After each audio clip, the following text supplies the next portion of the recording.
satisfied are you at this point that guys are playing as fast as they need to, and that some of that's materialized for them? I think it's certainly situationally. I mean, and certainly for pockets of time. You know, the struggle becomes when you don't do it for 60 minutes. You know, to hang your hat on one element that way.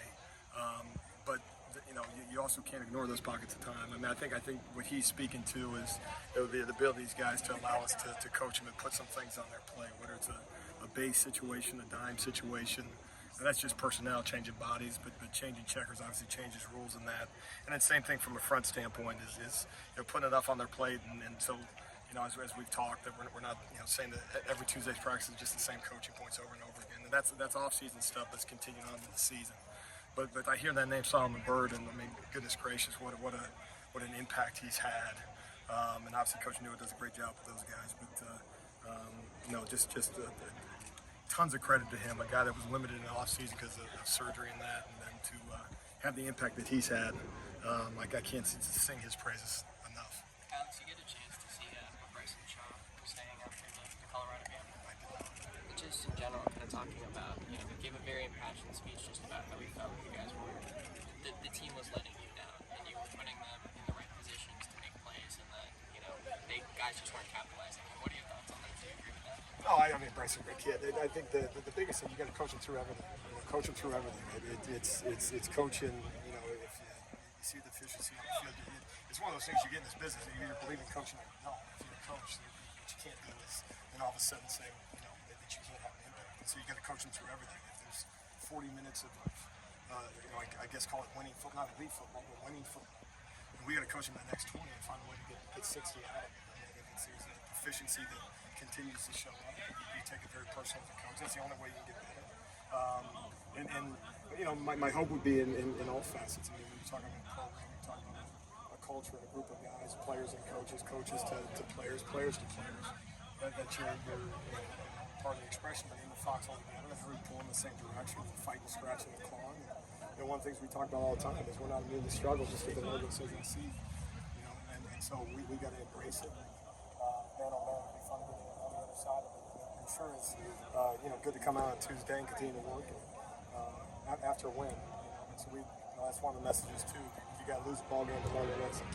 So we're fighting, scratching, clawing, not hiding under our desk. Excited for another one this weekend. Alex, on Saturday, you can seem to reject the idea that some of the defensive issues were the same as last year. Where do you see differences maybe in the things that this defense needs to work on versus? Yeah, I think it might be a little bit low-hanging fruit to compare. I mean, obviously you can come up with individual plays on any given Saturday on any team. If one guy misses a tackle, you can find a clip of missing a tackle in years past. And so you really got to protect against that, just the same as if a guy misses a shot in a basketball game. It's the same issue. He missed another one.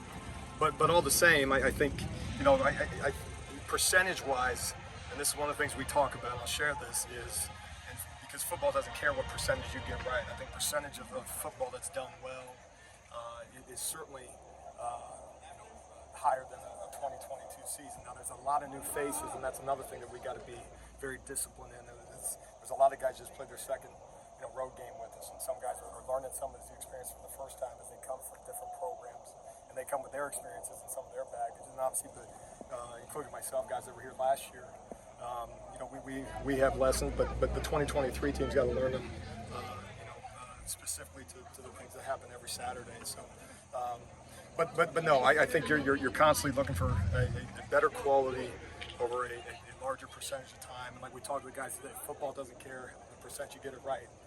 It will find you if we get it wrong. And part of that is understand what it takes to win. 40 minutes doesn't get you a win. It never has, never will. We never get there. There's no mercy rule in football. If we felt good at 41-14, we sure didn't feel very good at the end of it. And so there's only one way to change that feeling. And also, too, you got to give credit to your opponent. You're playing quality offenses. They're going to fight, scratch, and claw.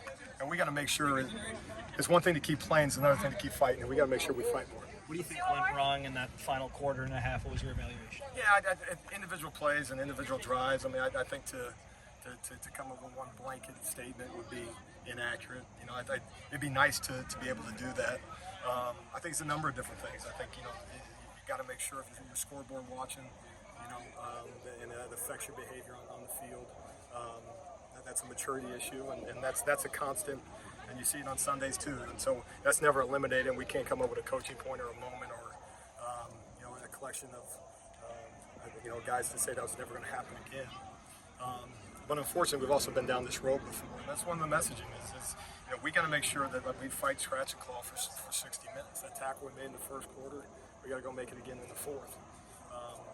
The takeaway count, the sacks, the TFLs, and one of the other things we talked to the guys about. I feel like I'm sharing too much right now, but you got to add an S to everything. It's not a play. We made a play. We made a collection of its plays, and good gracious, the number of plays are needed to win a football game. Once you get in that middle of the third quarter, and as we call it, the championship round, once you get to the fourth quarter, it's like a whole new game starts. And we got to gain the bigger appreciation for that. That's defensive football. You don't get to punt. You don't get an opportunity to rest and hope the clock runs out and all that stuff. And so we got to coach them through that. It's one thing to say it. It's another thing to man it and get out the guys. And I believe we can. I believe we will. And, I'm sure it's frustrating when we don't get it done.